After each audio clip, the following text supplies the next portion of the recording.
जय श्री राम दोस्तों, कैसे हैं आप सब। आज की इस वीडियो में हम आपको भगवान राम की नगरी अयोध्या का पावन दर्शन कराने वाले हैं। इस वीडियो में हम बात करेंगे कि किस तरह आप अयोध्या आ सकते हैं, 22 जनवरी को यहाँ क्या कुछ होने वाला है, यहाँ आने के क्या क्या माध्यम हैं। अब दोस्तों यहाँ पे एयरपोर्ट भी ऑपरेशनल हो चुका है, उसके बारे में भी बात करेंगे। यहाँ पे कौन कौन से होटल हैं जहाँ आप स्टे कर सकते हैं, कौन कौन से धर्मशाला हैं और कौन कौन से मंदिर हैं, कौन कौन से घाट हैं जहाँ आपको घूमना चाहिए, आरती कब होती है, सबके बारे में बात करेंगे।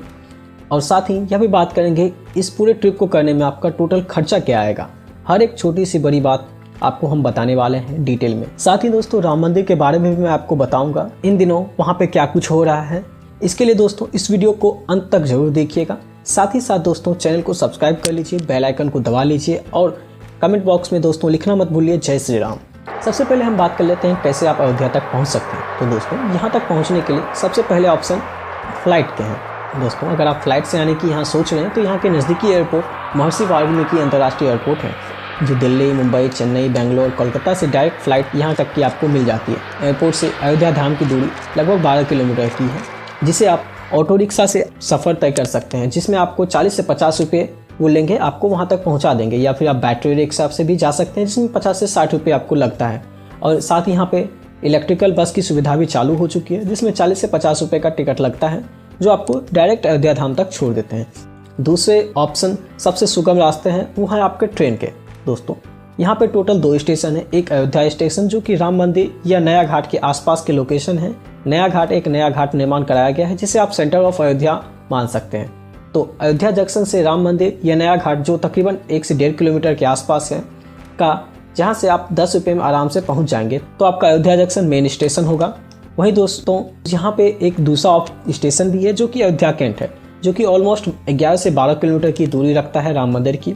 तो वहाँ से डायरेक्ट आपको ऑटो या कैब मिल जाएगी, जो कि आपको 30 रुपया चार्ज करेगी।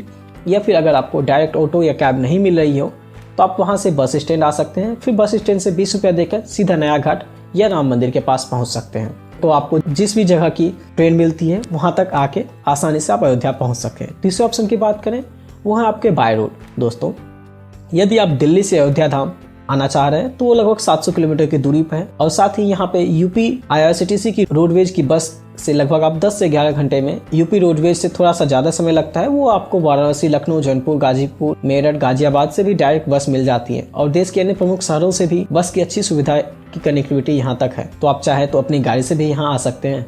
चलिए दोस्तों, अब आप अयोध्या पहुंच चुके हैं, तो अब बात कर लेते हैं अयोध्या में होटल, धर्मशाला, गेस्ट हाउस या होम स्टे की क्या सुविधा है। वैसे जैसे कि मैं आपको पहले बता चुका हूं कि मात्र एक दिन में पूरा अयोध्या घुमाने का प्रयास करूंगा। फिर भी अगर आपको मैं जानकारी दे रहा हूं, अगर अयोध्या में रुकना चाहते हैं या फैमिली के साथ आ रहे हैं तो यहाँ रुक सकते हैं। तो दोस्तों अभी अयोध्या में बहुत ज़्यादा होटल्स नहीं है, पर धीरे धीरे नए होटल्स बनने लगे हैं। यहाँ पे कुछ धर्मशाला और आश्रम भी मौजूद है। होटल की किराए की बात करें तो आपको 1000 से 1500 में या उससे भी ज़्यादा के होटल्स हैं। तो अयोध्या की एक खास बात है कि यहाँ का रिहायशी इलाका है, यहाँ पे लोग अपने घरों में होम स्टे के तौर पर यूज करते हैं, यानी लोग अपने घर में ही स्टे करवाते हैं। ये भी एक अच्छा ऑप्शन है आपके लिए। मैं अयोध्या धाम में रुकने के लिए कुछ जगह बता देता हूँ कि आप अयोध्या धाम आने के बाद यहाँ कहाँ रुक सकते हैं। तो आप हनुमानगढ़ी के आसपास के होटल में रुक सकते हैं, या आप तुलसी नगर के आसपास के होटल में भी रुक सकते हैं। तुलसी नगर एक कॉलोनी है, वहाँ रुक सकते हैं, या सप्तसागर एक कॉलोनी है, वहाँ भी आप होम स्टे ले सकते हैं। कनक भवन के आसपास कई धर्मशाला, आश्रम, होटल्स में भी रुक सकते हैं। इन जगहों पर रुकेंगे तो आपको अयोध्या दर्शन करने में कोई परेशानी नहीं होगी, क्योंकि यहाँ से अयोध्या की सभी जगहों को घूमने में काफ़ी आसानी हो जाएगी। इसके अलावा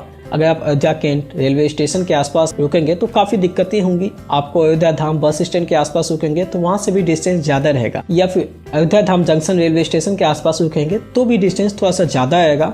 तो यहाँ से आपको किसी वाहन की जरूरत पड़ेगी, ऑटो रिक्शा या बैटरी रिक्शा की जरूरत पड़ेगी एक जगह से दूसरी जगह जाने के लिए। तो चलिए दोस्तों, अब आप यहाँ पहुँच चुके हैं। अब बात कर लेते हैं कि अयोध्या में हमें कहाँ कहाँ घूमने जाना चाहिए, कहाँ कहाँ दर्शन करने के लिए जाना चाहिए। जैसे कि मैं आपको बता चुका हूँ कि पूरा अयोध्या आप सिर्फ एक दिन में घूमने वाले हैं, जो कि कुछ 15 फेमस स्थान है, जिसे मैं आपकी इस यात्रा की जर्नी में शामिल करने वाला हूँ। आपको आपकी यात्रा की शुरुआत करनी होगी सुबह जल्दी। बस से आए, ट्रेन से आइए या फिर फ्लाइट से आइए, आपकी जैसी भी जर्नी हो रात में हो जाए और सुबह अयोध्या तक पहुँच जाइए। ऐसा करने से आप उस दिन पूरा दिन अयोध्या घूम सकते हैं और वापस शाम में यहाँ से अपने घर के लिए रवानगी ले सकते। तो सबसे पहले जो आप घूमना स्टार्ट करेंगे वो आपके नया घाट होंगे।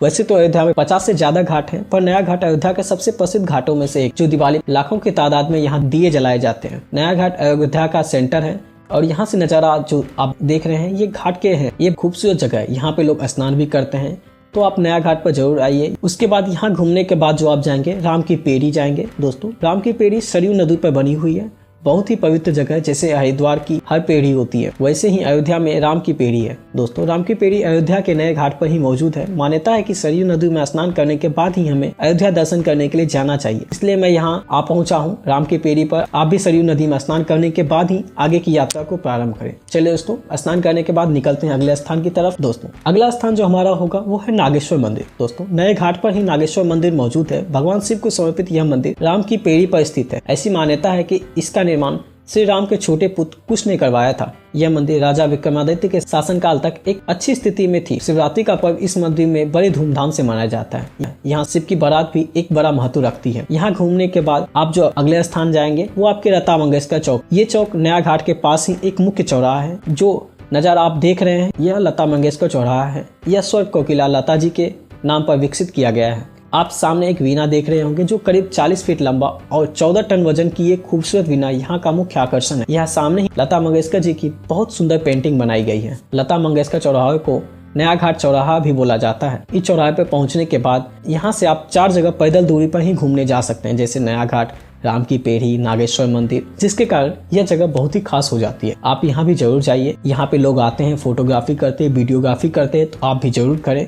यह बहुत अच्छी जगह है जहां आपके यादगार मेमोरेबल लोकेशन बन सकते हैं। यहाँ घूमने के बाद श्री हनुमानगढ़ी नए घाट चौराहे से हनुमानगढ़ी की दूरी मात्र 1 किलोमीटर की है। चूँकि आप बैटरी रिक्शा से मात्र 10 रुपए देकर आप हनुमानगढ़ी तक पहुंच सकते हैं। कुछ लोग तो पैदल ही चले जाते हैं हनुमानगढ़ी, तो आप पैदल भी जा सकते हैं या फिर आप ऑटो रिक्शा में 10 रुपए देकर आसानी से जा सकते हैं। हनुमानगढ़ी पहुंचकर अयोध्या की 5 प्रसिद्ध जगह पैदल ही आप घूमने के लिए जा सकते हैं। ये नज़ारे आप देख रहे हैं, यह हनुमान मंदिर के बाहर का नज़ारा है। आसपास में फूल प्रसाद की बहुत सी दुकानें लगी हुई हैं। हनुमान मंदिर में मुख्यतः प्रसाद के रूप में बेसन व मोतीचूर के लड्डू चढ़ाए जाते हैं। आसपास में लड्डुओं की बहुत सारी दुकानें मौजूद हैं। मान्यता है कि श्री राम जन्मभूमि के दर्शन करने से पहले हमें हनुमानगढ़ी के हनुमान जी के दर्शन जरूर करने चाहिए। यहीं पे आप प्रसाद लेंगे, वहीं पे आप जूते चप्पल जो आप पहन के गए हैं वो उतार लें। मंदिर के बाहर सुरक्षा के दृष्टिकोण से बहुत सी फोर्स तैनात रहती है। पुराने समय में यहाँ पे बहुत से विवाद हो चुके हैं, परंतु अब अयोध्या धाम में शांति बनी हुई है। आप जहाँ भी जाएं आपको जय श्री राम के जयकारे ही गूंजते दिखाई देंगे। आप भी कमेंट बॉक्स में एक बार जरूर जय श्री राम लिखिए, जरूर लिखिएगा। और हाँ, अपने माथे पे भी जय श्री राम जरूर लिखवाएगा यहाँ अगर घूमने आए हैं तो।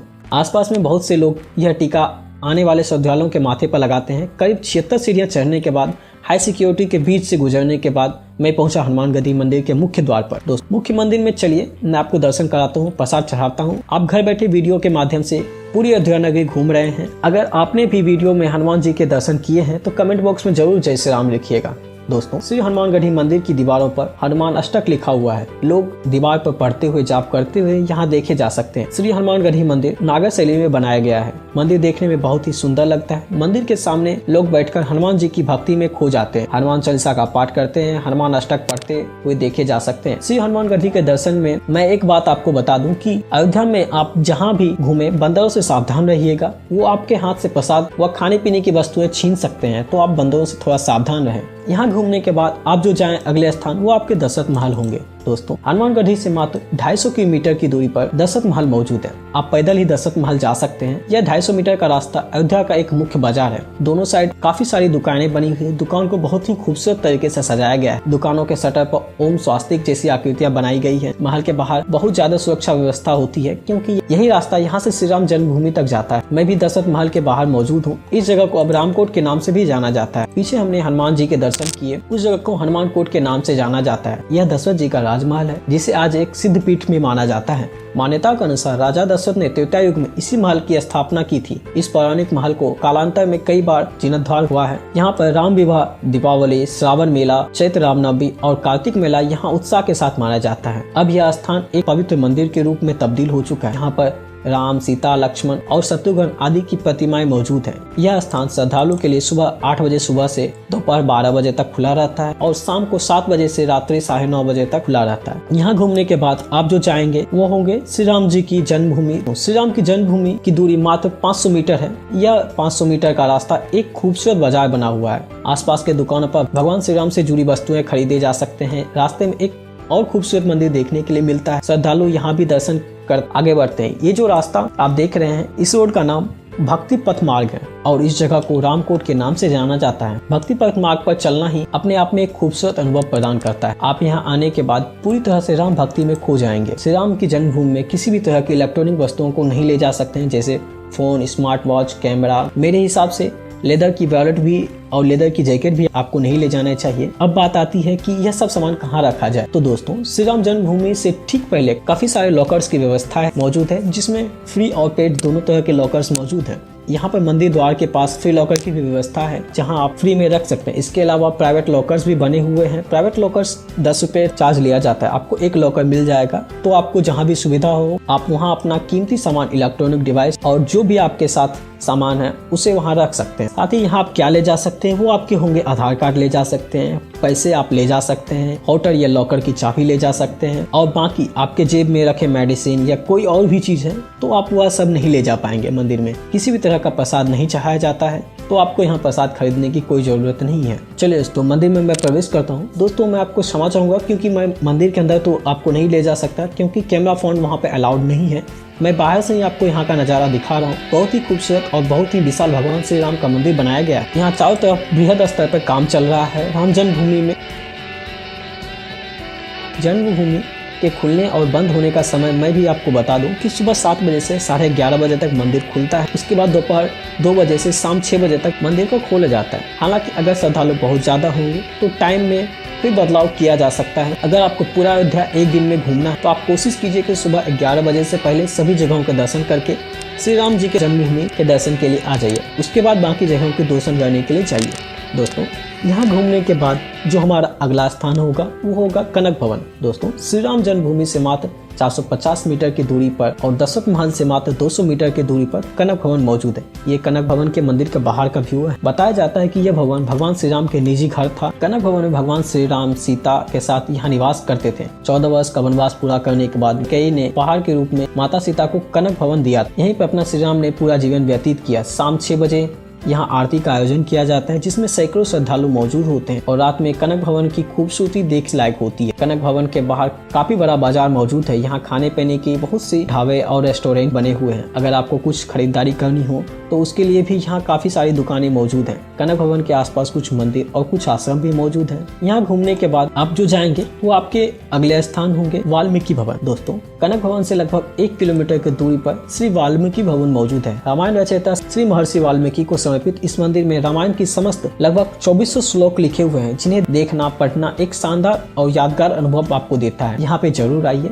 अब आगे की यात्रा के लिए आपको किसी वाहन की जरूरत पड़ेगी। ये जितने भी जगह मैंने आपको बताए आप इन्हें पैदल घूम सकते हैं। आगे की यात्रा के लिए आपको वाहन लेना होगा, जिसमें आप चाहें तो ऑटो रिक्शा ले सकते हैं या फिर आप बैटरी रिक्शा ले सकते हैं। आपके पास आपकी कार या बाइक हैं तो वो भी आप ले सकते हैं, और टैक्सी से भी आप अदर जगह को घूम सकते हैं। लेकिन टैक्सी मैं इसलिए रिकमेंड नहीं करूंगा कि कुछ जगहों पर गाड़ी नहीं जाती है और वहाँ बैटरी रिक्शा या ऑटो रिक्शा जा सकता है। तो इसलिए आप आगे की यात्रा करनी है तो उसमें कितना खर्चा होगा मैं वो आपको पूरा बताऊंगा वीडियो में। तो कमेंट बॉक्स में एक बार जय श्री राम फिर से आप जरूर लिख दीजिए। इस लिस्ट में अगले नंबर पे आप जो जाएंगे वो होंगे मणि पर्वत। दोस्तों, मंदिर वाल्मीकि भवन से मणि पर्वत की दूरी लगभग 2.5 किलोमीटर की है, जो अयोध्या जंक्शन रेलवे स्टेशन के ठीक पीछे मणि पर्वत मंदिर मौजूद है। धार्मिक ग्रंथों के मान्यता के अनुसार भगवान राम जब विवाह के उपरांत माता सीता को अयोध्या लेकर गए थे, तब महाराजा जनक ने महाराजा दशरथ को उपहार स्वरूप मणिया की श्रृंखला भेंट की, जिसे चक्रवर्ती राजा दशरथ ने विद्या कुंड के पास रखवा दिया। मणि इतनी ज्यादा थी कि यहाँ मणियों का धीरे धीरे पहाड़ बन गया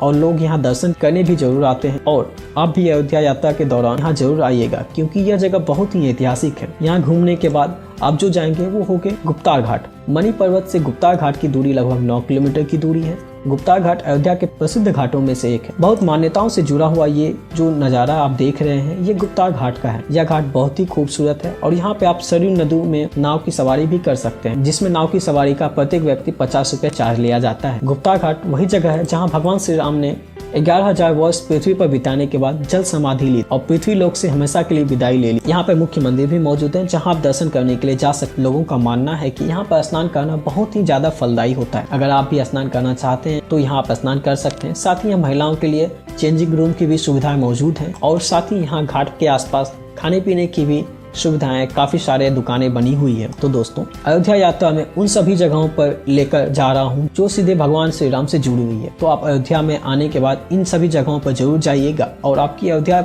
यात्रा पूरी हो जाएगी। यहाँ घूमने के बाद आप जो जाएंगे वो अगले स्थान होंगे वो कंपनी गार्डन या गुप्ता पार्क है। दोस्तों यह पार्क गुप्ता घाट वाले रास्ते में ही मौजूद है और गुप्ता घाट के पास ही बना हुआ है। यह बहुत ही अच्छी जगह है जहां आप कुछ समय बिता सकते हैं। तो यहाँ आप बैठे कुछ समय बिताएं, आनंद करें, फोटोशूट करें, वीडियोग्राफी करें। कुछ समय बिताने के बाद आप यहाँ से निकले अगले स्थान की तरफ, वो होंगे भरत कुंड।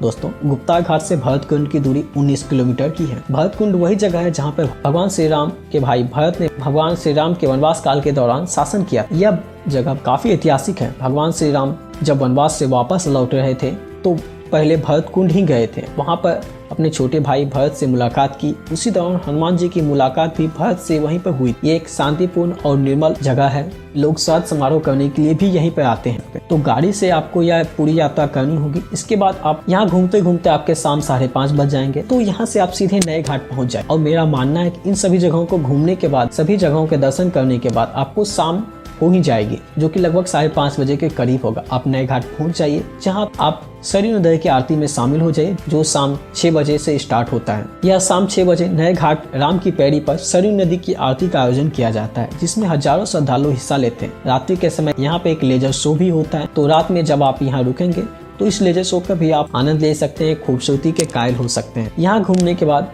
आप जा सकते हैं अयोध्या के बाजार, श्री हनुमानगढ़ी, श्री राम जन्मभूमि, कनक भवन, दशरथ महल के आसपास ही अयोध्या का बाजार मौजूद है, जो आपकी यात्रा के दौरान आप आसानी से घूम लेंगे। इसके साथ मैं आपको एक और सुझाव दूंगा, यहाँ पर बंदरों से आप जरूर सावधान रहिए। मैं पहले भी आपको इसके बारे में बता चुका हूँ। खाने पीने की कोई भी वस्तु हाथ में लेकर ना चले, वरना आप पर वो हमला कर सकते हैं। तो इस तरह से आप एक दिन में पूरा अयोध्या घूम लेंगे। आप चाहे तो रात्रि में अपने घर के लिए वापस जा सकते हैं, अपने घर के लिए रवानगी ले सकते हैं, या आप चाहे तो एक दिन रुक कर इन सभी यात्रा को कर सकते हैं। अब बात करते हैं कि यह यात्रा कैसे की जाए और कितना खर्चा होगा। तो देखिए, मणि पर्वत, घाट, भरत कुंड, इन सभी जगहों के लिए आपको वाहन की जरूरत होगी। इसकी पूरी यात्रा में करीब 4 से 5 घंटे का समय लगता है। तो आप बैटरी रिक्शा ले सकते हैं, जो कि 780 रुपया वो लेंगे। और अगर आप ऑटो बुक करते हैं तो वो आपसे 1000 रुपये तक चार्ज लेता है। और इलेक्ट्रॉनिक बस से अगर आप जाना चाहते हैं तो बस आपको बार बार चेंज करनी पड़ेगी, तो उसमें आपको असुविधा रहेगी। आप ऑटो रिक्शा या बैटरी रिक्शा बुक करके जाइए, तो आप कम समय में सभी जगहों को अच्छी तरीके से घूम पाएंगे। और अगर आप ज्यादा लोग हैं तो आप पूरा ऑटो बुक करेंगे तो वो आपके खर्चे कुछ कम हो जाएंगे पर पर्सन के हिसाब से। तो आप आसानी से यहाँ घूम सकते हैं। और बाकी आपकी मर्जी, आपको बेस्ट जो लगे आप उससे जा सकते हैं। आप चाहें इस पूरी यात्रा को 2 दिन में कर लीजिए। एक दिन लोकल दर्शन कर लीजिए, दूसरे दिन आप गाड़ी से या बैटरी रिक्शा के थ्रू इन जगहों पर जाकर घूम सकते हैं। ऐसा करने से आपका यात्रा का अनुभव थोड़ा और सुविधाजनक हो जाएगा। अयोध्या में खाने पीने की बात करें तो यहाँ पर साधारण वेज खाना आसानी से आपको मिल जाएगा। इसके अलावा यहाँ पर माखन मिश्री जरूर ट्राई करिएगा, जगह जगह मिलता है। हनुमानगढ़ी के आसपास श्री राम जन्मभूमि वाले रास्ते में, कनक भवन के पास, दशरथ महल के पास काफी जगहों पर आपको माखन मिश्री मिल जाएंगे। तो आप उसे जरूर ट्राई कीजिए। दोस्तों अयोध्या धाम आए तो यहाँ पर माखन मिश्री नहीं खाए तो आपने क्या ही खाया। तो मात्र ये आपको 20 रुपए के प्लेट में मिलता है माखन मिश्री। टेस्ट बहुत ही अच्छा होता है, जगह जगह पर मिलती है। मैंने भी यहाँ कनक भवन के पास मैंने इसे चखा था, काफी अच्छा टेस्ट है। यहाँ के कुछ खास व्यंजन भी अयोध्या में ही देखने को मिलेंगी। आप यहाँ पर भी साउथ इंडियन फूड भी खा सकते हैं और काफी सारे फूड पॉइंट यहाँ बने हुए हैं। तो आपको यहाँ पे खाने पीने की कोई भी परेशानियां नहीं होंगी। अब बात कर लेते हैं इस पूरी यात्रा करने में आपका कितना खर्चा होगा। तो दोस्तों अगर आप शाम की बस लेते हैं या फिर आप जिस भी माध्यम से रात्रि में सफर करके सुबह तक आप अयोध्या पहुंच जाते हैं और 3 से 4 लोगों का आपका एक ग्रुप है, तो आपका पर पर्सन जो आपका बजट होता है 1000 से 1500 के बीच होता है, जिसमें अयोध्या पहुंचने के बाद के ही खर्चे को ऐड किया है। और अगर आप यहाँ एक दिन रुक रहे हैं तो इसमें आपका खर्चा और बढ़ जाएगा, जो आपके होटल के बजट होंगे। तो ये आपके लो बजट रहने वाला है, जिससे आपकी पूरी अयोध्या यात्रा हो जाएगी। इस वीडियो में मैंने आपको बताया कि कैसे आप अयोध्या एक दिन में घूम सकते हैं, कहाँ कहाँ आपको घूमने के लिए जाना चाहिए, प्रसिद्ध 15 कौन कौन से ऐसे स्थान हैं जहां आपको घूमने के लिए जाना चाहिए। उम्मीद करता हूं कि यह वीडियो आपको बहुत ही अच्छी लगी होगी। तो इस वीडियो को लाइक कीजिए, शेयर कीजिए उन सभी दोस्तों के साथ, अपने रिलेटिव, फैमिली मेंबर के साथ जो भी अयोध्या जाने का प्लान कर रहे हैं, उसको इस वीडियो में कुछ हेल्प मिल जाए। आपको अच्छी लगी वीडियो तो लाइक करिएगा, कमेंट बॉक्स में जय श्री राम जरूर लिखिएगा। वीडियो से रिलेटेड कुछ एडवाइस देना चाहते हैं तो जरूर दें। फिर मिलेंगे आपसे एक और नई जगह, एक और नई अच्छी इन्फॉर्मेशन के साथ। अभी के लिए धन्यवाद। जय श्री राम।